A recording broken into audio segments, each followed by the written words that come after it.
မင်္ဂလာပါဒီနေ့မှာတော့မိဘတိုင်းနီးပါးကြုံတွေ့နေရတဲ့နေစဉ်စိန်ခေါ်မှုတွေကိုမိသားစုတိုးတက်မှုအတွက်အခွင့်အလမ်းကောင်းတွေဖြစ်ဘလို့ပြောင်းလဲမလဲဆိုတာပြောပြပြီးတော့မှာပါလင်ဒါအဘကဲလက်တွေ့ကြတဲ့နီလန်းတွေကိုအတူတူလေ့လာရင်းနဲ့ပိုးပြောရွှင်စကောင်းတဲ့မိသားစုဘဝလေးတစ်ခုကိုဒီဆောက်ကြည့်ကြရအောင်အရင်ဆုံးအိမ်တိုင်းမှာဖြစ်လေရှိတဲ့မြင်ကွင်းလေးတစ်ခုနဲ့စလိုက်ကြရအောင်ထမင်းစားချိန်အိမ်အလုပ်လုပ်ချိန်အိယာရန်ချိန်တွေရောက်တိုင်းကလေးတွေနဲ့အပြအလန်အာနာပြိုင်နေရတာမျိုးတွေ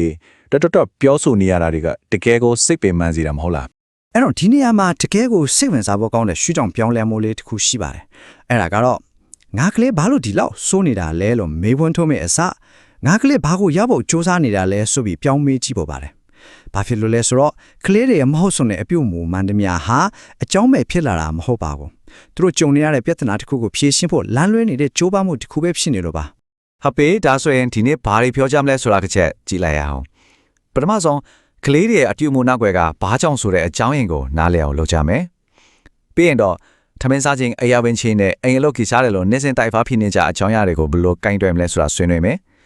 နောက်ဆုံးမှာတော့အထူးကပန်းနိုင်ဖြစ်တဲ့ကိုယုံကြည်မှုရှိတဲ့ကလေးတယောက်ဖြစ်အောင်ဘယ်လိုဖြိုးတော်မလဲဆိုတာနဲ့အဆုံးသတ်သားမှာပါကဲပထမဆုံးအပိုင်းကိုစလိုက်ကြရအောင်ကလေးလည်းနားလေရခက်တဲ့အပြုံမှုတွေနောက်ွယ်မှာတကယ်တော့ရိုးရှင်းတဲ့ရွေချက်၄မျိုးပဲရှိနေပါတယ်အဲ့ဒါတွေကဘာတွေဖြစ်မလဲဆိုတာကြည့်လိုက်ရအောင်ပါဒါတွေကတော့ကလေးတွေစိတ်ပိုင်းဆိုင်ရာလွန်ဆော်မှုတွေကိုရှင်းရှင်းလင်းလင်းပြတဲ့အချက်တွေပါပဲကလေးတယောက်ကအာယုံဆိုင်မှုကိုလိုချင်နေရလားအာနာကိုပြချင်နေရလားနာကျင်လို့လက်စားချင်နေရလားဒါမှမလွတ်နိုင်မှာဆိုလို့ရှောင်ပြေးနေရလားဆိုတာကိုခွဲခြားသိမြင်နိုင်တာဟာစိတ်ခံစားချက်အတိုင်းတုံ့ပြန်တာမျိုးမဟုတ်ပဲထိရောက်ကိုင်းတွယ်ဖြည့်ရှင်းနိုင်မှုအထူးကတော့ချက်ပါပဲကဲအခုပထမဆုံးလက်တွေ့အသုံးချနိုင်မယ့်အပိုင်းကိုထွားလိုက်ရအောင်မိသားစုတမင်ဝိုင်းလက်တွေမှာဒီသဘောတရားတွေကဘလို့သုံးဝဲမလဲကြည့်ကြမယ်ဒီနေရာကတိုက်ပွဲတွေကိုဆုံးသက်နိုင်ခြင်းဟာကလေးကိုကိုယ်ပိုင်ဆုံးဖြတ်ခွင့်ကိုလေးစားတတ်အောင်နဲ့အစအစနဲ့ပတ်သက်ပြီးကြားမတဲ့ဆက်ဆံရေးတစ်ခုကိုတိစောက်ပေးနိုင်ဖို့အရန်အရေးကြီးပါတယ်ဒါကတော့မိဘတော်များများကြုံနေရတဲ့အာနာပြိုင်ဆိုင်မှုတစ်ခုပါပဲဒီပြဿနာကိုဖြေရှင်းဖို့ချင်းကပ်ပုံတစ်ခုလုံးကိုပြောင်းလဲပြဖို့အကြံပြုထားပါပဲဆိုတော့အဓိကချက်ကထမင်းစားပွဲပေါ်ကတိုက်ပွဲကိုဖယ်ရှားဖြစ်ဖို့ပါပဲမိဘရဲ့အလုပ်ကကျမရင်းနဲ့ညီညွတ်တဲ့အစားအစာတွေကိုပြင်ဆင်ပေးဖို့ပါကလေးရဲ့အလုပ်ကတော့ပြင်ဆင်ပေးထားတာတွေကဘာကိုစားမယ်ဘယ်လောက်စားမယ်ဆိုတာကိုဆုံးဖြတ်ဖို့ပါပ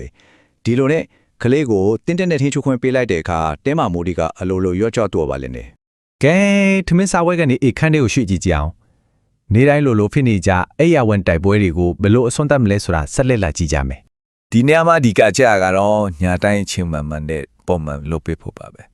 exception ဆိုတာကိုမိဘရဲ့တိုက်ပွဲတစ်ခုလို့မဟုတ်ပဲကလေးတောင်းဝင်ဖြစ်လာအောင်ပြောင်းလဲပေးဖို့ကအရေးကြီးပါတယ်ဒီနေရာမှာပုံစံတူညီနေတာကိုတတိထားမိကြရဲ့လားရှင်းလင်းပြီးလက်တရိကြတဲ့နီနီမိတ်တွေကိုတတ်မှတ်ပေးလိုက်တယ်ပြီးတော့သူတို့ရဲ့ရွေးချယ်မှုတွေကနေဖြစ်ပေါ်လာတဲ့တဘာဝအကျိုးဆက်တွေကိုတင်ငန်းစာအဖြစ်ရယူစေတာပါပဲ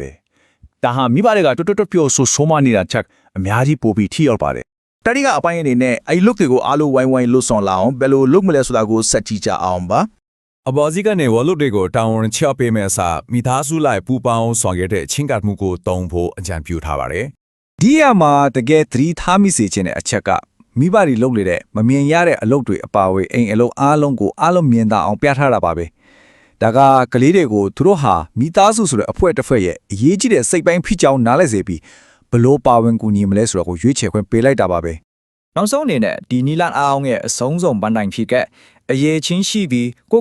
ုယုံကြည်မှုအခေရှိတဲ့ကလေးတယောက်ဖြစ်အောင်ပြိုးတောင်ချင်းဆိုတဲ့အကြောင်းအရာနဲ့ချက်ဆက်ကြည့်ကြရအောင်ကလေးတယောက်ကအသက်အဆန်းဒီကိုစံသက်လုံဆောင်ဖို့တွန်းဆုတ်နေတာချင်းရဲ့အထူးအကြောင်းရင်းကတော့အမှားလုံးမြေမှာဒါမှမဟုတ်ကိုမပြည့်စုံဘူးလို့အမြင်ခံရမှာကိုစိုးရင်စိတ်နန်းနန်းချမ်းချမ်းရှိနေလို့ပါပ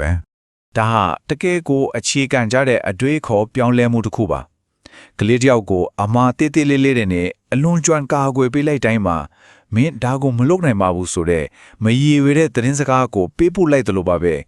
ဲဒီမှာတော့ကွာခြားချက်ကိုထင်ထင်ရှားရှားမြင်နိုင်ပါတယ်ကလေးတယောက်မားလုံးမိတဲ့အခါကျွန်တော်တို့သုံးတဲ့စကားလုံးတွေကသူတို့ရဲ့ယုံကြည်မှုကိုဖျက်ဆီးပစ်နိုင်တယ်လို့သူတို့ရဲ့ကြံ့ကိုင်မှုကိုလည်းတိဆောက်ပေးနိုင်ပါတယ်ဒီအစိုးမင်းကတော့ဒီအကြောင်းအရာတစ်ခုလုံးရဲ့အဓိကအနှစ်သာရပါပဲကလေးတယောက်ရဲ့တန်ဖိုးကိုသူတို့ရဲ့လို့ဆော်နိုင်စွမ်းနဲ့ခွဲခြားထားရပါမယ်အောင်မင်းတွေဖြစ်စေရှုံးနေဖြစ်စေသူတို့ကိုချစ်ခင်ပြီးတန်ဖိုးထားတဲ့ဆိုတာကိုသူတို့သိနေဖို့လိုပါတယ်အဲ့လိုအခြေအနေမဲ့ထောက်ပံ့မှုဟာကိုယုံကြည်မှုရဲ့အခိုင်အမာဆုံးအခြေခံအုံးမဲ့ပါပဲဒါကြောင့်အထူးအချက်ကတော့ကလေးရဲ့အပြုမှုနောက်ွယ်ကရည်ရွယ်ချက်ကိုနားလည်ပေးပြီး မိသားစုမှာပါဝင်ကူညီမှုနဲ့ကြံ့ခိုင်မှုကိုအလေးပေးခြင်းအပြင်ပုံငိမ့်ချမ်းတဲ့အိမ်ကလုံးကိုဖန်တီးနိုင်မှာပါအဲ့ဒီထက်ပိုအရေးကြီးတာကတော့ကိုယ့်ကိုယ်ကိုယုံကြည်မှုရှိတဲ့လူသားတစ်ယောက်ကိုတိဆောက်ပေးနိုင်မှာဖြစ်ပါတယ်